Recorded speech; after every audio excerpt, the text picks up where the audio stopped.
Kita berdoa.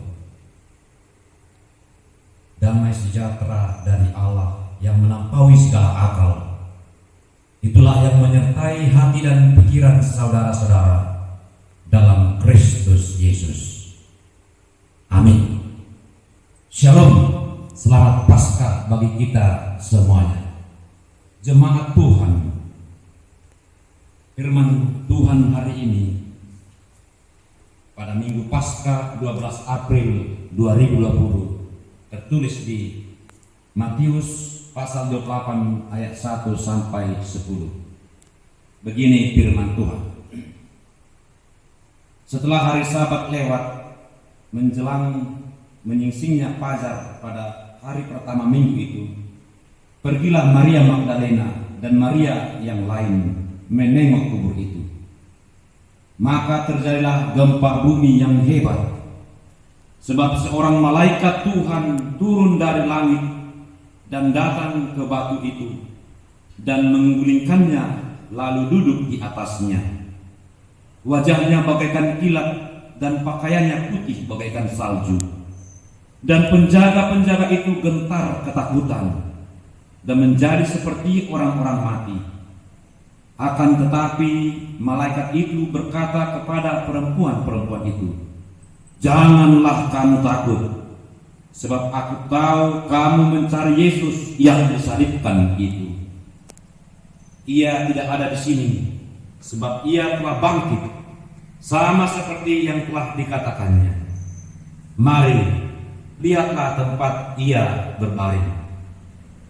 Dan segeralah pergi dan katakanlah kepada murid-muridnya bahwa ia telah bangkit dari antara orang mati. Ia mendahului kamu ke Galilea. Di sana kamu akan melihat dia. Sesungguhnya aku telah mengatakannya kepadamu."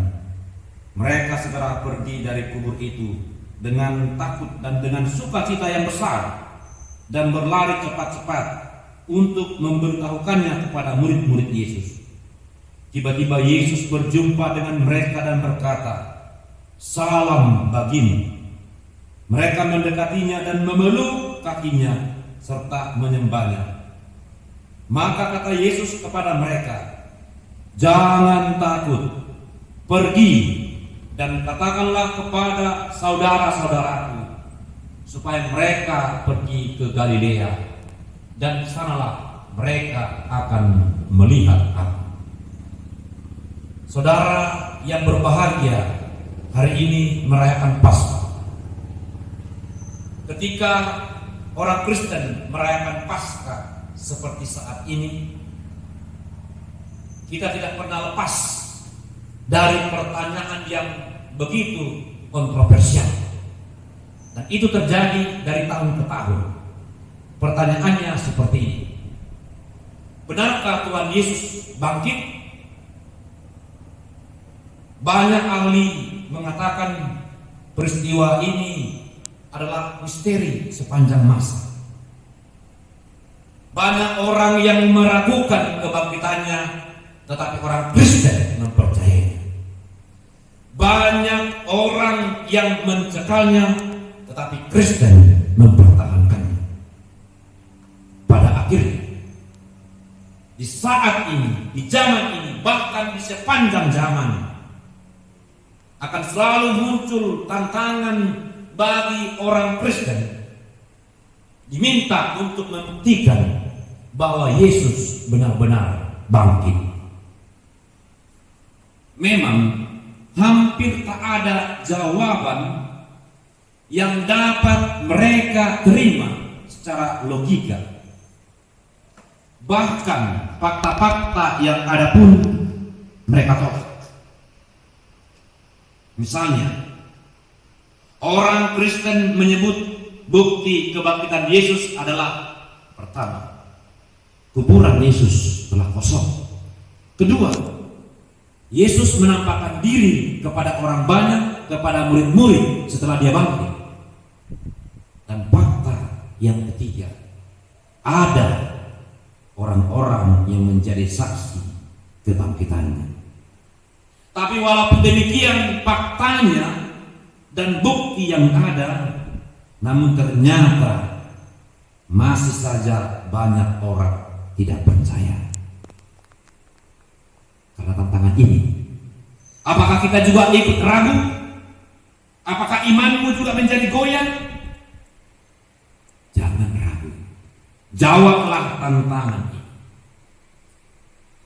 Sebenarnya bisa saya jelaskan secara logika dan sederhana. Saya berikan contoh begini. Misalkan si A adalah orang Kristen yang percaya Yesus benar-benar bangkit, dan si B katakan orang yang tidak percaya akan kebangkitan Yesus. Lalu ketika si A mengatakan Yesus benar-benar bangkit, lalu si B, coba berikan buktinya kalau Yesus itu bangkit. Dan si A menjelaskan kebangkitannya itu kuburannya sudah kosong. Dia menampakkan diri dan ada saksinya bahwa dia bangkit. Tapi si B tetap aja tidak percaya. Lalu secara sederhana si A mengatakan kepada si B, kalau kau memang tidak percaya, aku juga mau bertanya kepadamu. Tolong buktikan bahwa Yesus itu tidak bangkit. Saudara-saudara, hingga saat ini tidak ada seorang pun yang dapat membuktikan bahwa Yesus tidak bangkit. Sebab apa? Sebab mayat Yesus tidak ada lagi ditemukan di kuburnya. Sebab malaikat juga sendiri mengatakan, ia tidak ada di sini. Ya benar.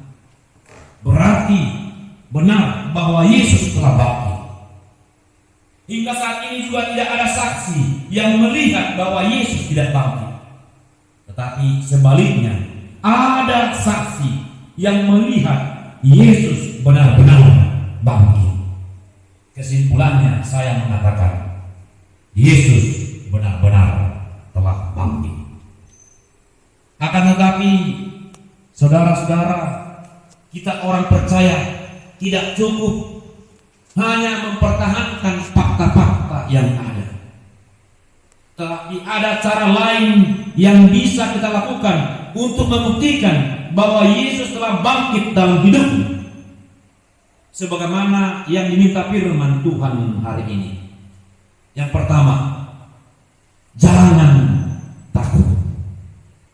Ketika Maria Magdalena dan teman-temannya datang menengok kubur Yesus, dia tidak ada lagi di sana.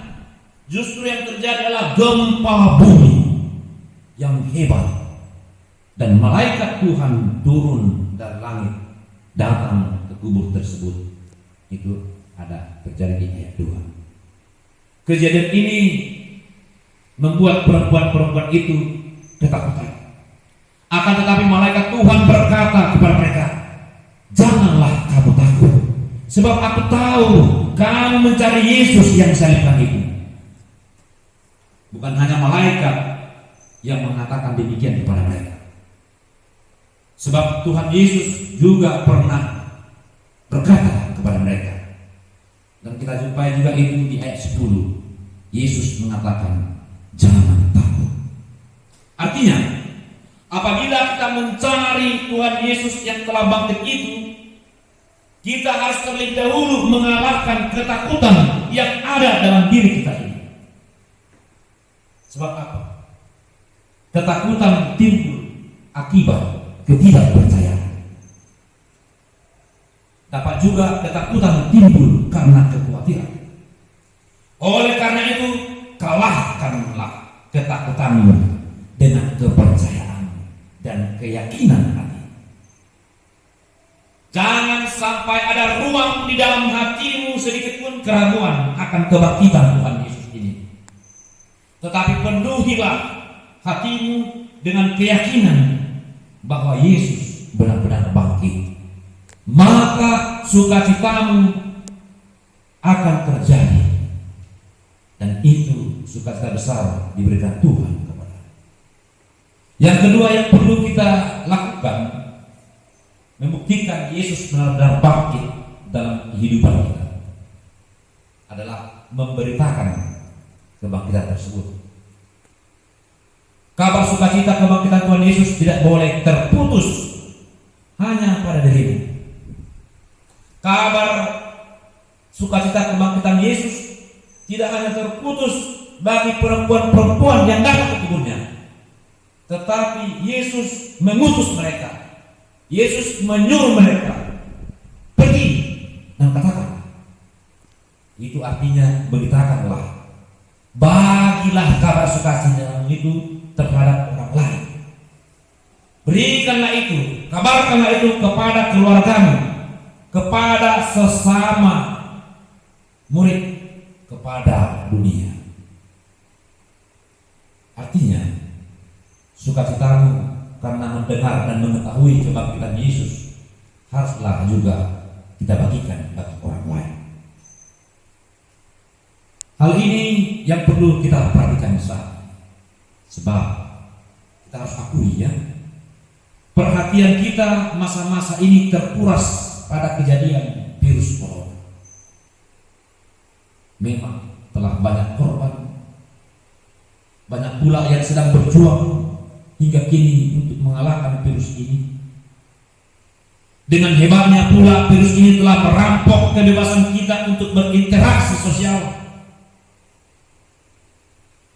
sehingga kita tidak lagi dapat beribadah, berkumpul di rumah Tuhan, di gereja. Dan tidak cukup sampai di situ, virus ini juga telah mengancam perekonomian kita yang tadinya harus mencari nafkah di luar rumah, tapi sekarang banyak orang yang tidak bisa lagi mencari nafkah.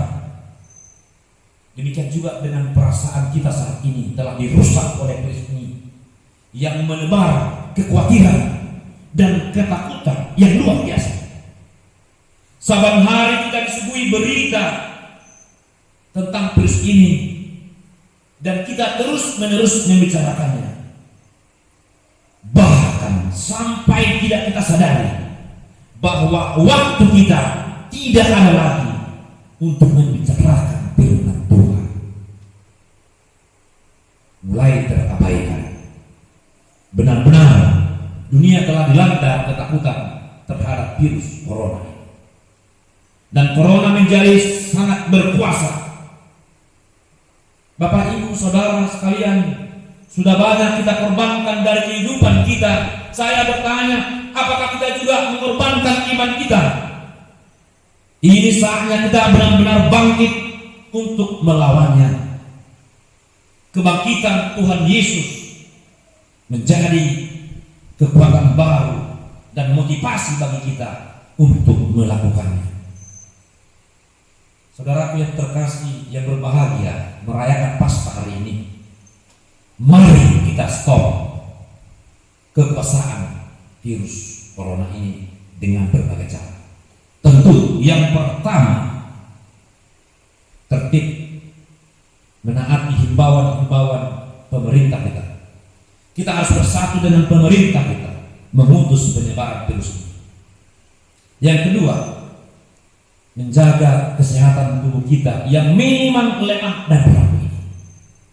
Tubuhmu adalah ciptaan Tuhan dan jagalah kesehatan. Yang ketiga, dan ini yang paling penting, mari kita berbakti Paskah terhadap saudara-saudara kita yang terdampak ekonominya dikarenakan keterbatasan mereka mencari nafkah saat ini. Yang tadinya mereka harus keluar rumah, tapi sekarang tidak bisa lagi, maka akan berdampak terhadap kehidupan mereka.